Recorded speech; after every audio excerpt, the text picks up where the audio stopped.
ನಮಸ್ಕಾರ, ಇದು leader speaking with Harish Nagaraju. ಈ ವಾರದ ಸ್ಪೆಷಲ್ ಎಪಿಸೋಡ್. ಹಾಗಾದರೆ ಯಾರಿದ್ದಾರೆ? ವಿದ್ಯಾರ್ಥಿಗಳ ಭವಿಷ್ಯವನ್ನು ರೂಪಿಸಬೇಕು ಅಂತ ಆ ವ್ಯಕ್ತಿ ಒಂದು ಇನ್ಸ್ಟಿಟ್ಯೂಷನ್ ಓಪನ್ ಮಾಡ್ತಾರೆ, ಸಕ್ಸಸ್ ಕೂಡ ಕಾಣ್ತಾರೆ.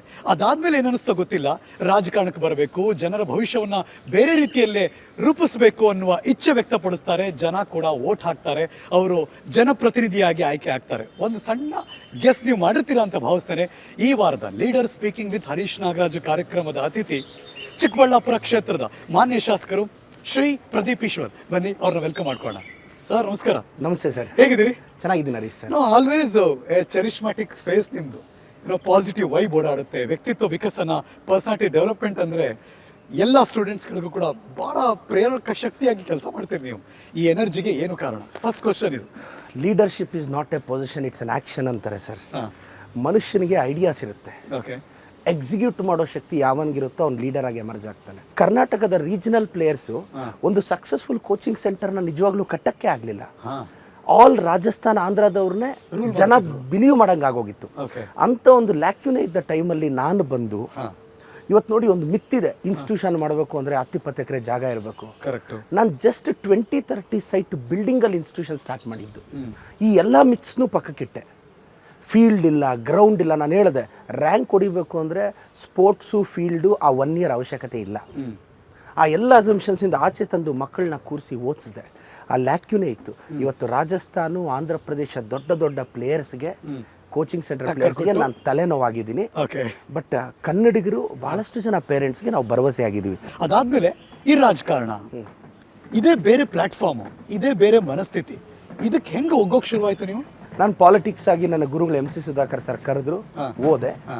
ನನ್ನನ್ನು ಕೇಳಿದ್ರು, ಎಲೆಕ್ಷನಲ್ಲಿ ನೀನು ಗೆಲ್ತೀಯಾ, ಏನು ಅಷ್ಟು ಈಸಿನ? ನಾನು ಹೇಳಿದೆ, ಸ್ವಾಮಿ ನಾನು ಸೋಲಕ್ಕೆ ರೆಡಿ ಇರೋದು, ಗೆಲುವೇನಿದ್ರು ಕಾಂಪ್ಲಿಮೆಂಟ್ರಿ. ನಾವು ಸೋಲನ್ನು ಯಾವತ್ತೂ ಸರ್ಪ್ರೈಸ್ ಆಗಿ ಸ್ವೀಕರಿಸೇ ಇಲ್ಲ, ಅದು ಬರ್ತಾನೆ ಇರುತ್ತೆ. ಗೆದ್ರೆ ನೀವು ಎಕ್ಸೈಟ್ ಆಗಬೇಕು. ನಾವೆಲ್ಲೋ ಗುಡಿಸ್ಲಲ್ಲಿ ಬೆಳೆದವರು, ನಮಗೆ ಸರ್ಕಾರ ಕೂಡ 10 kg ಅಕ್ಕಿ ಸಾಕು ಜೀವನ ಮಾಡೋಕ್ಕೆ, ಸಾಕು. ಸೊಸೈಟಿ ಅಕ್ಕಿ ಸಾಕು. ನಾವು ಅದನ್ನ ತಿಂದು ಬೆಳೆದವ್ರೆ, ಹಂಗೆ ಬೆಳೆದವ್ರೆ. ನಾನೇನು ಸಡನ್ನಾಗಿ ಎಮರ್ಜ್ ಆಗಿದ್ದಲ್ಲ. ನಮ್ಮೂರಲ್ಲಿ ನನಗೆ 1700 ಜನ ವೋಟ್ ಹಾಕ್ತಾರೆ ಅಂದರೆ ಚಿಕ್ಕ ವಯಸ್ಸಿಂದ ಅವ್ರು ನನ್ನ ನೇಚರ್ನ ನೋಡಿದ್ರು, ನನ್ನ ಸ್ಟ್ರಗಲ್ನ ನೋಡಿದ್ರು, ನನ್ನ ಸಿಂಪ್ಲಿಸಿಟಿನ ನೋಡಿದ್ರು. ಸ್ವಂತ ಊರಲ್ಲೇ ಸುಧಾಕರ್ಗೆ 600 ಓಟ್ ಬೀಳಲ್ಲ, ನನಗೆ 1700 ಓಟ್ ಬೀಳುತ್ತೆ. ಅಸ್ಯೂಮ್ ದಟ್ ನನಗೆ ಬ್ಯಾಕ್ಗ್ರೌಂಡ್ ಇಲ್ಲ, ನಮ್ಮೂರಲ್ಲಿ ಏನು ನನ್ನ ಕ್ಯಾಸ್ಟ್ ಪ್ರೆಸೆನ್ಸ್ ಇಲ್ಲ, ನನ್ನ ನೆಂಟ್ರಿಲ್ಲ, ನಾನೊಬ್ಬ ಆರ್ಪ್ಯಾನ್ ಹುಡುಗ. How 1700 people can believe me and vote for me? Because they have seen 20 to 30 years. ರಾಜಕಾರಣ ಅಂದ ತಕ್ಷಣ ಜನ ಬಲ ಇರಬೇಕು, ತೋಳು ಬಲ ಇರಬೇಕು, ಹಣ ಬಲ ಇರಬೇಕು ಅಂತ. ಅದೆಲ್ಲವನ್ನು ಮೀರಿ ಗೆಲ್ಲೋಕೆ ಹೇಗೆ ಸಾಧ್ಯ ಆಯಿತು? ಹಣ ಬಲನೇ ಮುಖ್ಯ ಅಂದ್ಕೊಂಡಿದ್ದಿದ್ರೆ ಡಾಕ್ಟರ್ ಕೆ ಸುಧಾಕರೇ ಗೆಲ್ಲಬೇಕಾಗಿತ್ತು. Mind set is bigger than money power sir. ನಾನು ಯೋಚನೆ ಮಾಡೋ ರೀತಿ ಇತ್ತಲ್ಲ, ನಾನು ಈಗಲೂ ನೀವು ನಂಬಲ್ಲ, ಚಿಕ್ಕಬಳ್ಳಾಪುರದ ಪ್ರತಿ ಮನೆಗೂ QR ಕೋಡ್ ಕೊಟ್ಟಿದ್ದೀನಿ. ಇವತ್ತು ನೀವು ಒಂದು ಸಮಸ್ಯೆ ಹೇಳಬೇಕು, ಅಸ್ಯೂಮ್ ದಟ್ ಈಗ ನಿಮ್ಮ ಅಪಾರ್ಟ್ಮೆಂಟಲ್ಲಿ ವಾಟರ್ ಸ್ಕೇರ್ಸಿಟಿ ಆಯಿತು, ನೀವು ಕನ್ಸರ್ನ್ಡ್ MLA ಅಪಾಯಿಂಟ್ಮೆಂಟ್ ತೊಗೊಳಕ್ಕೆ ವಾರ ಬೇಕು, ಅವ್ರ ಮನೆ ಹತ್ರ ಹೋಗಬೇಕು, ವೆಯ್ಟ್ ಮಾಡಬೇಕು. ನಿಮ್ಮ ಇಶ್ಯೂನ ನೀವು ಕನ್ಸರ್ನ್ಡ್ MLAಗೆ MP ಹೆಂಗೆ ಹೇಳ್ತೀರಾ? ನಾನೇನು ಮಾಡಿದೆ, ಪ್ರತಿ ಮನೆಗೂ QR ಕೋಡ್ ಕೊಟ್ಟಿದ್ದೀನಿ. ಅವ್ರಿಗೆ ಹೇಳಿದ್ದೀನಿ, ನೀವು MLAಗೆ ಹೇಳ್ಬೇಕಾ, don't write a letter and come to my home and wait for the hours, don't waste your day, don't waste your day, scan it, lodge a complaint. ನಿಮ್ಗೆ ಗೊತ್ತಾಗುತ್ತೆ. ನಾನು ಇಲ್ಲಿ ಟೀಮ್ ಇಟ್ಟಿದ್ದೀನಿ, 20-30 members day and night work ಮಾಡ್ತಾರೆ. ಅವ್ರು ಆ ಕಂಪ್ಲೇಂಟ್ನ immediate ಇದು ಮಾಡಿ ನಾನು ನೋಟಿಸ್ ತರ್ತಾರೆ. ನಾನು ಪ್ರತಿ ಡಿಪಾರ್ಟ್ಮೆಂಟ್ ಒಂದು ಗ್ರೂಪ್ ಮಾಡಿದ್ದೀನಿ. ಹೇಗೆ?